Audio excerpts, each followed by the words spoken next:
Welcome to this month's Starter Community Workshop. Really great to have you all with us today. Just wanted to start off with some introductions and then we'll cover off what we're going to be speaking about in today's session. So just an introduction to myself. I'm David Portman, the Marketing Manager for Starter Edition here at Preservica. Also wanted to introduce Michaela Heigl, who's our Product Director at User Value. Hi, Michaela. Hi, David. Hi, everyone. Glad to be here with you all today again. Great to have you with us, Michaela. And also delighted to introduce Brad Houston. So Brad is the City Records Officer at the City of Milwaukee. Brad is a starter user and will be sharing with us today his journey with Starter so far. So I'll introduce Brad properly in just a few moments. But before we go on to Brad, I just want to cover off what we're going to be sharing with you today in the workshop. So Michaela will join us and be taking us through some of the user feedback from a recent special interest group on the CSV bulk upload of metadata, which is a new and exciting feature coming in January. I'm going to cover off some items at the end around exciting upcoming events and some news from Preservica as well. And then we'll go into a Q&A. Now, I will say this workshop is designed to be very interactive, so we do welcome questions throughout. We'll have a kind of formal Q&A at the end. We'll also break for questions for Brad after his presentation. But please do type any questions you've got into the chat box on GoToWebinar toolbar. You can also raise a virtual hand if you'd like to speak, and we do welcome you to speak. You're in mute by default with GoToWebinar, but if you raise your hand, I can unmute you and you can ask any of us a question as you please during the Q&A sessions. So please do let us know your thoughts, comments, feedback and questions. We welcome that throughout. This is also being recorded and I'll show you where that recording will be posted in the Community Hub later on in today's session. But without further ado, delighted, as I said, to introduce you to today's user speaker, Brad Houston. Brad's going to be sharing some of his work on metadata standards and developing controlled vocabulary. And Brad's also going to tell us exactly why he learned to stop worrying and start loving collection hierarchies. So welcome, Brad. How are you today? I'm good, thank you. Good stuff. Okay, Brad, so I'm going to turn over the sharing to you. So I'll just send that your way. All right. There I am. Suppose I should do this regular. Okay. So thank you, David, for that introduction. From Brad. Sorry, you might, before you start, you might just want to change your screen. Yes. So we can see your notes. Again. We did. Okay. Okay, over to you. All right, that's irritating. Okay, there we go. All right. So, as I said, thank you for that introduction. I am the records officer at the City of Milwaukee, which is in charge of the City Record Center and the city's records management program and the city's document imaging program. And that sort of puts me in a good place to, start to think about, okay, what do we need to do for digital preservation? Because really, it's proceeded in fits and start and up to this point. And Preservica has allowed us to systematize a lot of it and to make some of our hidden collections a little more available to the public. So first, a brief introduction to the Milwaukee Municipal Research Center, which is the unit of city government I work under. It is a unit of the Milwaukee City Clerk's Office, which was founded in 2018 to serve as a sort of clearinghouse for access to and preservation of current historical city records and publications. It's separate from the city archives, which are actually held at the public library, but because of some of their infrastructure limitations, we are primarily dealing with any electronic records that come down to us. So we thought this is a good opportunity to showcase some of those, and especially since we have the scanners right here. So the Municipal Research Center has 3 units. It's me and my staff at the City Record Center.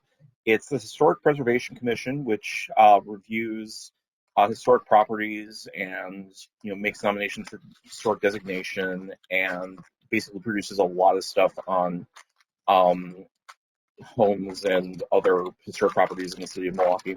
And then there's the Municipal Research Library, which is the official repository for reports and publications from city departments. And so there's a lot here, basically.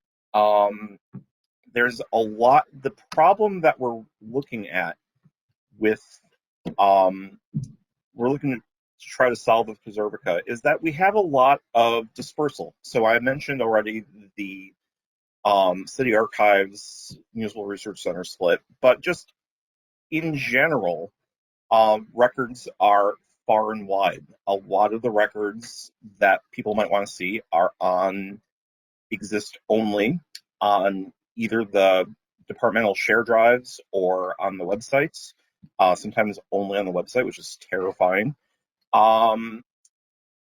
We have a lot of records here, and in the Municipal Research Library, they're locked on site. So there are all these, maps of historic Milwaukee, all these photos of historic Milwaukee, but they're on microfilm, so people don't know about them, and they need to come to the Municipal Research Center to see them as of right now. We do have an EDMS, electronic document management system, but it's locked behind a firewall, which makes sense because we are also keeping a lot of active records on, and we don't want John Q. Public to be able to see those necessarily. But it does make it hard to share the historic records that we're holding on to there. A lot of our digital files are huge. When we get records requests for videos, you saw the short explainer I did earlier last month. We get a lot of requests for those, and we've had to, traditionally either break it up into pieces or make them come in with a piece of media, and neither is optimal to be able to get to that. And we have a digital preservation platform, but we don't necessarily have a system or a workflow, which, as anybody will tell you, preservation is not a product, it's a process. And to the extent that we have it, it's just sort of been, we'll put it on the storage appliance and forget about it. And I think in all of these places we can do better. And so what Preservica is allowing us to do is, first of all, to give us a space to do active digital preservation of both imaged and born digital city records, and I'll show you some examples of those in a moment. But I think more importantly for our project, it's a delivery platform. So we can fill public records requests that way, we can display some of our historical content, we can provide additional context on something that might not be available elsewhere in the city information ecosystem. And I think what's really important here that we're doing is that we're taking some of these reports that are otherwise buried in 3 different layers of the city websites or within 3 different copies in our files, and we don't know which is which, and we're making them available in one place, so you can find Department of Public Works photographs at the same time you find legislative files, at the same time you find Common Council newsletters. And this brings me to my point, is that that's great, but you need to be able to find what you're looking for. And the way that we do that is by applying standards. And I'm going to just jump off the PowerPoint for a moment to show you how we've done that. Just first, let me say that in both of these cases, it's sort of an example of good writers borrow, great writer's seal. And so both the content standard and the controlled vocabulary are based in large part on existing standards. So the content standard, which is, what's in your description, what it looks like, is largely developed based on describing archives, a content standard. We workshopped it with the librarians and historic preservation staff and built it to a way that works for us for the fields that we have. And then we have the controlled vocabulary, which is basically ripped wholesale from SEER subject headings, which, if you are unfamiliar with that, it is a simplified Library of Congress subject headings, primarily for public institutions. And the librarians have already modified it for Milwaukee topics, and I simplified it a bit for reasons that you will see in a minute. And the reason you're doing this is right now it helps you when you're browsing things. And I know eventually Preservica is talking about implementing faceted searching, and it will be a huge help when that happens, because you can say, show me everything on housing, and you just click on the housing and it will show you everything that you tagged that way. So let me jump off of this quickly and sort of show you what we're using to track it. So with all of this stuff, we have a tracking database. We have both a version on our server and on SharePoint so that we can share it. And really what we're using this for at the moment is a couple things. One, we're assigning identifiers, and I'll show you why that's important in a minute. But also we are using it as a filter for this list of creators and this list of subjects. So for example, if I know this is from the Milwaukee Health Department, and I can just select it from a list, and I don't have to guess what it is, which is really helpful. Same thing with, the subjects. We have a simplified list of our subject headings. So, this would be like child health, public health, probably. You can also type terms in if you want on this. And I'm not going to bother with this. And if you have a free text, you can put it in here. And what this does for us is this gives us something to add to as we go into add metadata. So I'm going to jump back to my slides for a moment, because I do. How do I do that? All right. So I do want to show you sort of the inverted pyramid of description. So basically, when we have documents on there, if we're putting them on there, we haven't implemented the bulk metadata import yet, but it's okay, because we can use these sort of levels of hierarchy to apply metadata using the bulk metadata edit. So basically, everything that you have in a folder, you can apply metadata to everything in that folder, which is a game changer, because it's, rather than having to copy something a million times, you just do it once.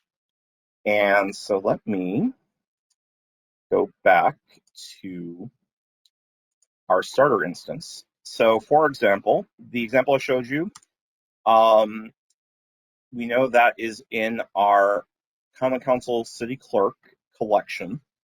And you can see that we put the date of that collection there, because when you look at the thing on the front on the page, you immediately see, oh yeah, this is going to have the date range I'm going to be looking for. Similarly, if you drill down, the record series have the same title and date scheme, so you can see immediately, okay, this was passed in 1945. It's not going to be on the legislative files yet. But let's see, where was it? Okay, so we're going to go in here, and if I wanted to apply something to all of the legislative files, I can just right-click on the folder, bulk add metadata. I have added my metadata template. I'm not going to actually add anything at this point. And yes, I have. And basically what you can do is you can just say, okay, we're using Dublin Core. I want to update everything in subject with, let's say, legislative process. And that will apply the subject term legislative process to everything in that folder, which is phenomenal. Such a time saver. But Brad, I hear you say, what if I need to apply some things to a number of objects, but not to everything in the folder? Well, in this case, what I've done is I've created a pre-processing folder. So anything that needs description, like these files here, I can just drag and drop into the pre-processing folder and just apply the bulk metadata templates that way. So, this is a huge help, obviously. When we look at the metadata itself, we have a lot of documents on here, even now. Like, we have 5 gigabytes of documents, primarily images and text files. And we haven't had time to add metadata to all of them. So what we've agreed is that we're going to have at least this basic metadata here. So the title of the documents, the year of the document in the title, and then a brief description if possible. And the benefit to that is, again, when you're looking at assets, you can immediately say, oh yeah, this is from 2019, or this is from November 2nd of 2018. And you'll know immediately, especially with things like meeting minutes, oh yeah, this is the thing I'm looking for. And it helps with browsing a lot. And then, only then, do we get to the bits where, okay, this is something that we're going to want to provide additional detail on. And so, give you an example of that.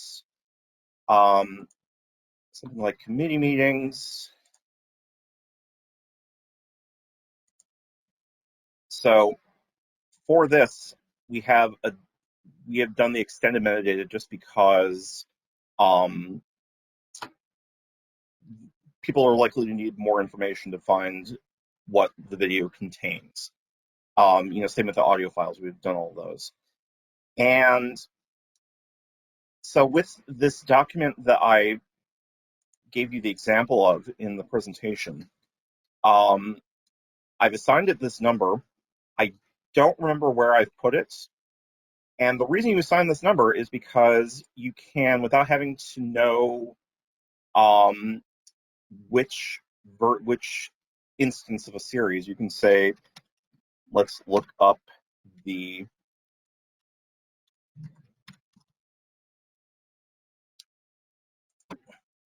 number, and there it is. And you can see with this one that we've assigned the basic Dublin core for this. So that's really all there is to it. As I say, the really important thing is that if you want to apply a lot of metadata to a lot of files at once, you need to organize it in a hierarchy, and you want to use you want to go in this order. You want to say, okay, everything in this collection has the same creator. Everything in this series has the same source. Everything in this subfolder has the same subject. And only then should you really be messing with the individual items identifiers and the extended double and core description. And basically what this is going to do for you, it's going to save you a ton of time on having items at least partially available, and then as you have time, you can go back and fill in the additional details, and it's going to make your collection a lot more accessible, and it's going to make your collection a lot more presentable. And yeah, so this is our URL if you are interested in seeing more of it. I will also put it in the chats if you want to browse along a little bit and see sort of what we've done here. And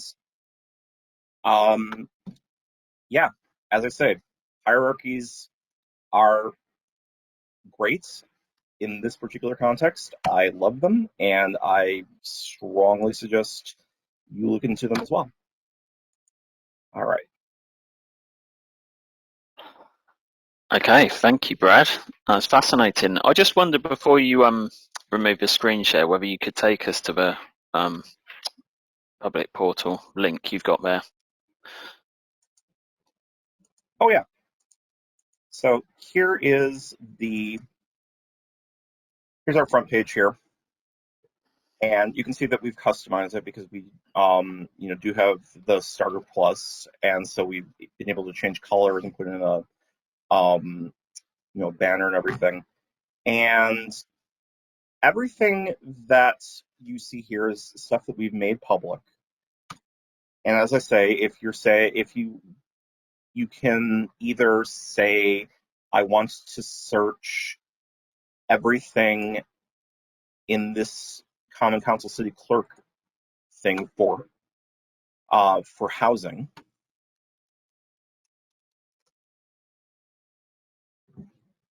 And so already you have narrowed down your results even just by searching within a collection. And you can do that at any level. So in lieu of faceted searching, you can say, okay, I want to only find housing in legislative files. And there you are.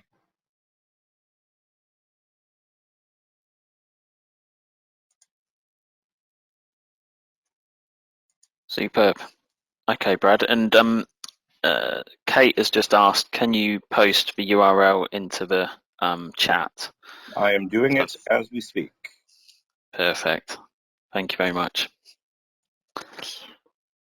Brilliant. Okay, well, a lot of work has gone into that, Brad, and it looks fantastic. Is there any questions for Brad at this point? We will have another Q&A at the end, as I mentioned. So just give you a minute or so to put some questions into the chat, or raise your hand, of course. You can also do that. Michaela, did you have anything you wanted to mention or comment on? I think somebody raised their hand. No? No, I can't see any. No, not yet. Okay. I just wanted to make sure the person can ask first. I was fascinated by this, Brad, especially how you basically figure out how to create hierarchies to save you time in terms of the description. And I guess what you have shown is, build on it systematically and make sure that you take it from the top and you add descriptions that way. So you go from the top level to the low level. And I guess the gist was it's better to do some kind of description, right? Yes. Of description rather than doing nothing. Do you have any other tips here for the community besides the hierarchy? You showed bulk edit metadata. Is there anything else that you can sort of advise on about adding description, because that's really central to your talk, isn't it? Ensuring Yeah. standards. I think it's, as I say, the more, and see, this is a bad example because I haven't gotten to this one yet, but the more you are able to really determine which fields you need, the more time you're going to save yourself. Like, we don't have the all of the Dublin core fields because it's really hard to do a description for this because it sort of does what it says on the tin. It's the contribution and redevelopment agreement for this project. Now, if we were going into more depth, we might say, okay, this is important to care about because it's related to this project that's been stalled for 4 years, and it's, its construction is contingent on completing the streetcar line through it. But if we don't need that, if we don't need the language identifier, if we don't need the coverage, then leave it out. Just focus on the things that that you and your audience are going to use to find things. And as I said, for the identifier is for you, so you can go directly to documents. Everything else is for your audience browsing and searching. So you're saying it's not always necessary to use all 15 fields of Correct. CC. You should be selective, depending, I guess, on the asset rights that you're dealing with. Yes. Okay, thanks. Okay, great. And there's been lots of thankful comments as well, Brad. So a lot of people appreciate what you've taken us through today. Okay, so if you do have a question for Brad, obviously there'll be a Q&A towards the end. I see there is a question from Sophie. There is one question just come in from Sophie. Right, Sophie says, can you explain your identifier number creation? Does it indicate, I can't see the rest of the question. Hold on. Does it indicate to you the location? So that is a good question. And for that, I'm going to go back to our SharePoint instance. Basically, the identifier number is created based on the collections of the section from whence the document came. So most of the stuff in here has a prefix of CRC, which stands for City Record Center. And Brad, did you want to share your screen again? Sorry, I'm sorry. I've taken it back. Yeah, yes. I'll send it over to you. Mm-hmm. All right. So you can see most of these are CRC, which is, City Records, because this has really been my project up to this point. And we're starting to see contributions from MRL and from HPC to, I got the thing wrong, because, these are basically auto numbers.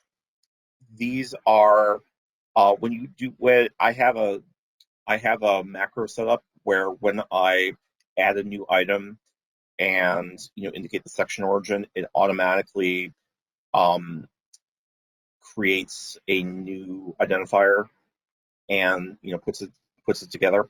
So it doesn't show necessarily the location of the physical document. In a lot of cases, there is no location of the physical document.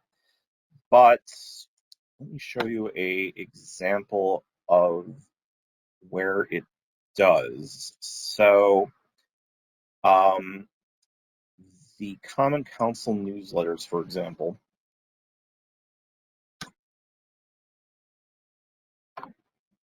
Ugh, this is not a good one either. All right. These I know I've done some work on. So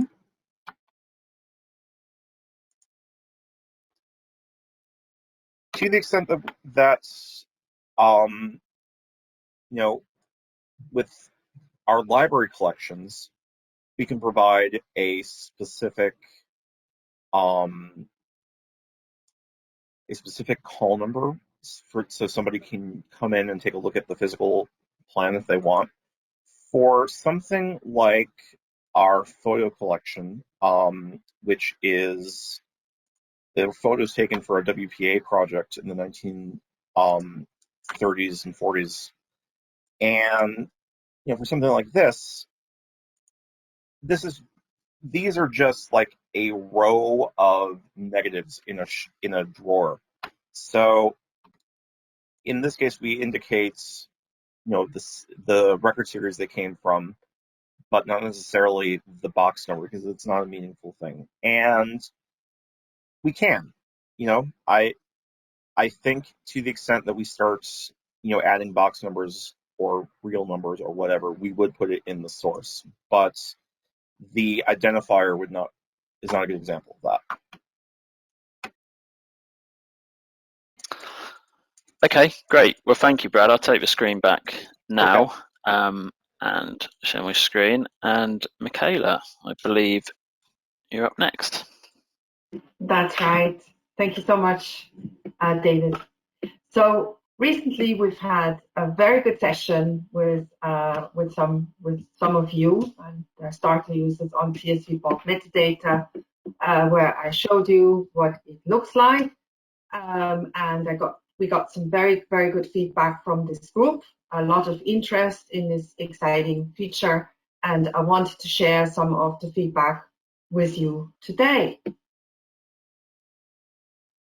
So we're including in the slide deck, and David will show you later where you can find that, some of the questions that were asked during the session, and I think that find them interesting, just to answer the most urgent questions, I guess.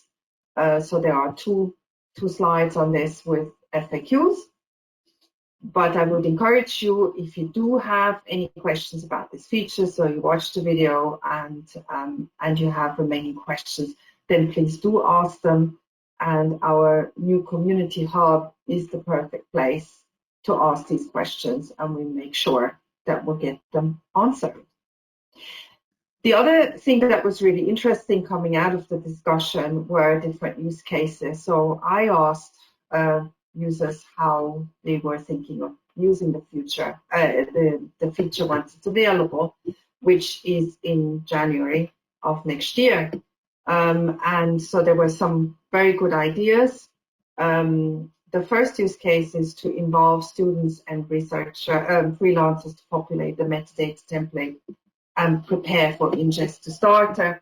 So if anybody works with temporary staff, freelancers, students, the idea would be for these to populate the template that you can then use for ingest, and that would be a great time saver for you. So somebody from an academic institution said, I would have students input data into the CSV file, and somebody else confirmed and said, yes, would be great to use with remote labor. So this is something that you can definitely think about. The second use case is really to, when you have a lot of backlog of things that you haven't had a chance really to make available and accessible to user, now is a good time. So somebody said, I have 6,000 images with metadata created many years ago, and it sits around on a hard drive, and now I can finally make them accessible online. So thinking about your archival backlog and what you'd like to get into Starter, now is really a good point in time to be able to do that, because you can do it in bulk and it's a lot more efficient. Use case 3 was another interesting one. It was somebody from a digitization agency talking about the opportunity now to supply metadata along with the digitized assets to make it much easier for the archivist to import everything in one go ingest everything. So that person said, we frequently recommend it started to our clients. This new feature gives us the option of providing the metadata in addition to the files and making upload easy. So that's another thought. Maybe you have somebody who's working with you, a contributor, or just,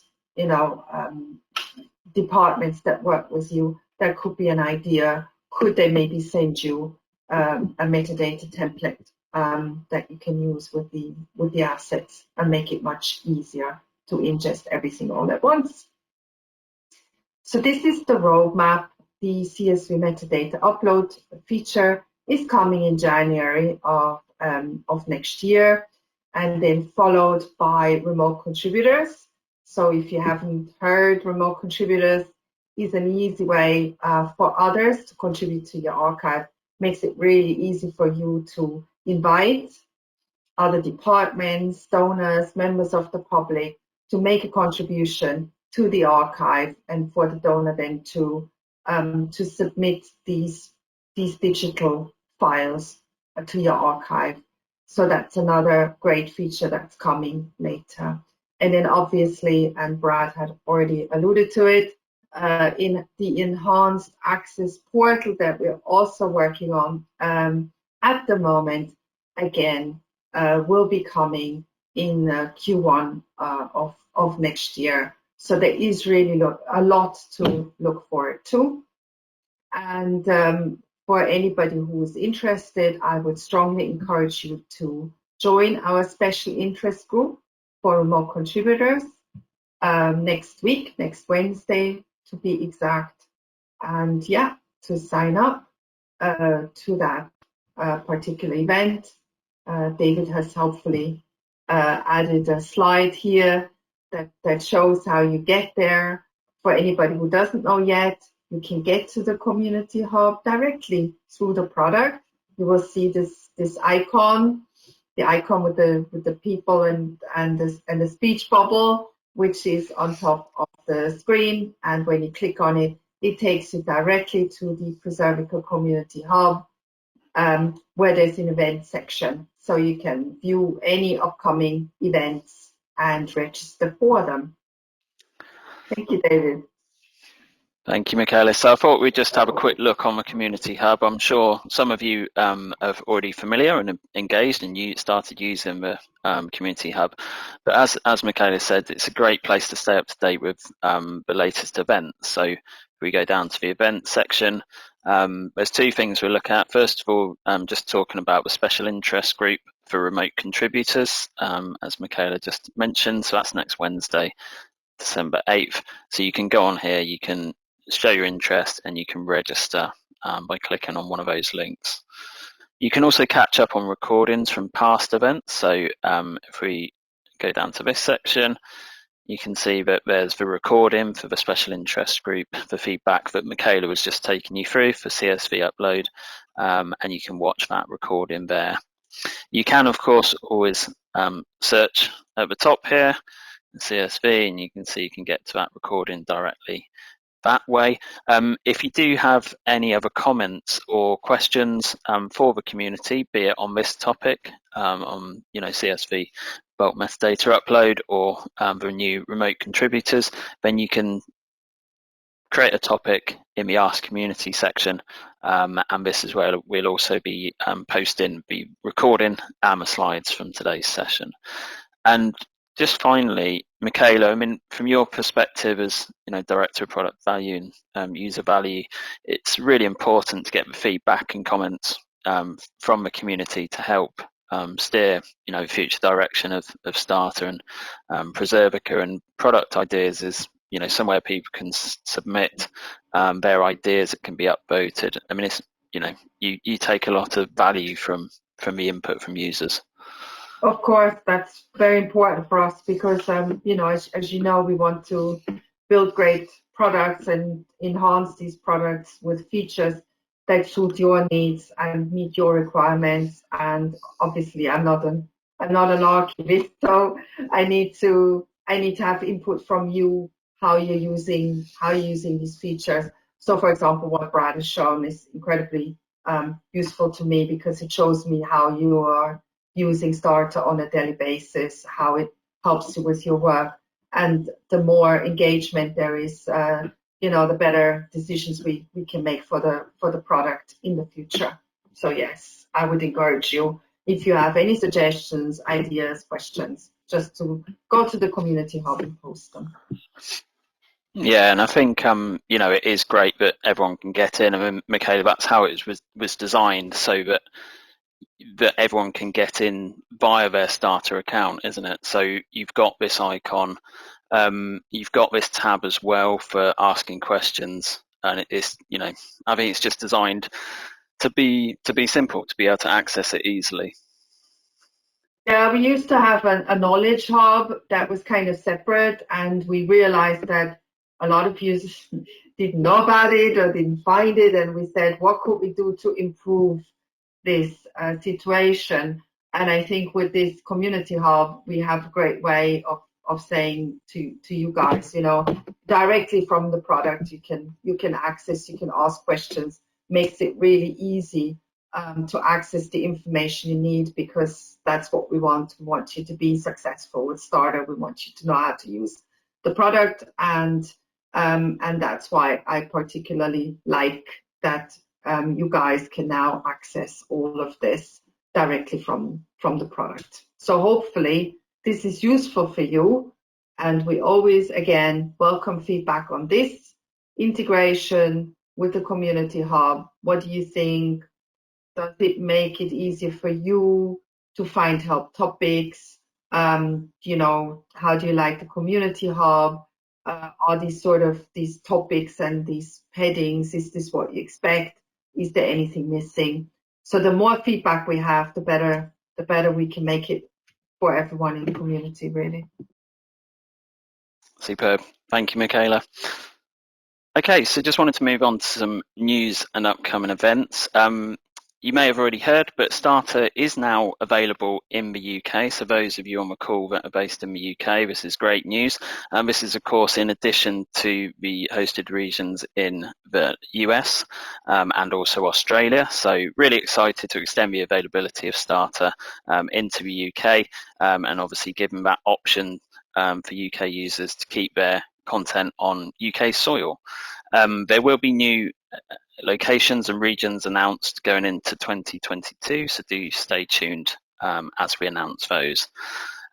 Also in line with that UK announcement, we're partnering with two of the leading archives and records bodies in the UK, IRMS and ARA, to deliver a series of practical digital preservation training and education workshops specifically for their members. So this program is going to be launched from January 2022. It's designed to accelerate attendees' digital preservation knowledge and skills. So it's something we're really looking forward to working with the ARA and IRMS. So those of you on the call that are members, please look out for news on that workshop education and training series coming soon. Now, for anyone that's new to Starter or maybe been using Starter for a while but feels like we need a bit of a refresher, we're launching a refresher training series in January. So it's a chance to receive weekly training videos directly into your inbox. It is a rerun of our popular training series that we launched at the start of this year, and it's packed full of hints, tips, as well as practical steps to building a digital archive in Starter. And I'm just going to pop up a poll quickly. Just let me know if it's something you're interested in. Simple yes, no poll. We do find that, being able to, as you've seen, hopefully, gain lots of value from what Brad's shared today. And this series of training does include practical examples from users and industry experts, as well as Preservica experts taking you through quite detail within Starter. So thank you for those that have voted. That's great. We'll make a note of those and add you to the invite list. Okay, and then just a reminder, we will come on to questions in a second, but I just wanted to share some exciting news with all of you today. So this is hot off the press. It was announced just a few hours ago, but I wanted to share with you the exciting news that Preservica today has announced it secured an additional £5 million or £5 million, $6.8 million in growth funding from our existing investor, Gresham House Ventures, formerly known as Mobius Equity Partners. And you're probably thinking, what does this mean for me as a starter user, or maybe you're not using starter yet and you're a prospective starter user. Well, this investment is going to be used to accelerate our product innovation. It's really going to enable us to deliver on our vision to make active digital preservation technology more powerful, simple, embedded, automated, and crucially available to everyone. And this investment actually represents the greatest ever level of continuous investment in research and development, or R&D, and it will help us deliver more advanced capabilities across our entire user community. Also, at the same time as this announcement, we've today announced that we're publishing a code of practice. So it's going to be called the Digital Preservation Sustainability Charter, and it's to provide users, our starter and across our user base, with transparency on how Preservica ensures long-term sustainability in the technology, but also the services that we provide to you now, today, and into the future. So you can learn more about those announcements on preservica.com. Feel free to drop any questions that you have into info@preservica.com as well. Okay, so that brings us to the end of today's session. If there are any more questions, please do take this opportunity now. There will be a short survey after this event that will populate automatically when the event finishes, and we do appreciate any feedback you can provide us via that survey. We will be sharing the slides, as mentioned, and also a recording as well.